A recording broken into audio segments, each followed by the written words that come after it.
Hi, I'm reviewing the FRASOICUS, I think that's the way it's pronounced, shoes that I'd received. These are what I would call old school. These are like Florsheim wingtips. Very popular in the 60s, extremely popular. And Florsheim was noted for their quality. They sort of set the standard for this kind of shoe design as I know it. I received these shoes. I thought they were a quality shoe. I was very impressed with the shoe itself, just the way it was put together. Very clean. Leather felt good. Has the aroma of fresh leather. And just the way they came, they even had a small shoe horn included. And of course, and there are a lot of shoes that now include this, and I presume it's because they're inexpensive to manufacture. These shoes come with a small satchel, so you can put your shoes in here. And usually if I'm traveling on business, I have a couple of these shoe satchels or bags. I like those. So they give you one. About the shoes, I wear a 9.5. I went into my inventory of Florsheim type shoes. This is a shoe that I think I purchased, it's been quite a few years ago. This shoe's made in Spain. It's got leather soles. The heel is rubber. That's a conventional shoe. These shoes, although they're a beautiful shoe, you can see you've got a leather, stitched leather here, but then there is a rubber inset.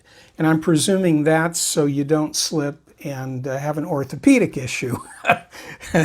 So that can happen if you get older especially. But for most young people who would buy this shoe, usually when I see the rubber here, I know this isn't going to be good for dancing on a hardwood floor. You know, the foot's going to get stuck. I don't move as quickly, but as a drummer, I still have rhythm. So I thought these were great shoes. My comment about 9.5, this is the left shoe. This is the left shoe. My old 9.5, if I go heel to heel, you can see that these new shoes, made in China, by the way, they're a bit longer, and I'm going to owe that to the style of shoe. So 9.5, 9.5. These actually will fit just fine. I haven't put them on yet. I could look just by the sole and the width of the shoe. I typically have a wide foot, so when I order shoes, a 9.5, used to be years ago you had width sizes, so it'd be a 9.5 C or a D or a double D or an E or whatever.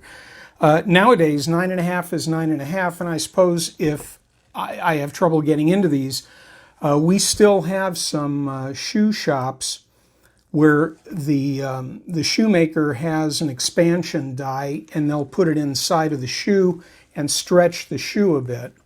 So that's always an option. I think I'll be fine on this if I just get back on that diet.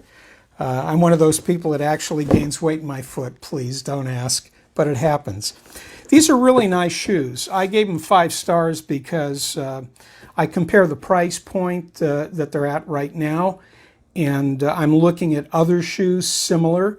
These are right in line. And I don't know anymore if where a shoe is made is that important, unless it's a handcrafted shoe. But in mass production, whether they come from Asia or Brazil, I haven't seen any made in USA shoes in a while. Quality is quality. Either they look good and they'll hold up. I can tell just by the construction on these shoes. They do look like they're going to do well. First thing I normally do with shoes, and I haven't yet done it, is wax them and then again break them in a little bit. I may want to stretch them, I'm not sure.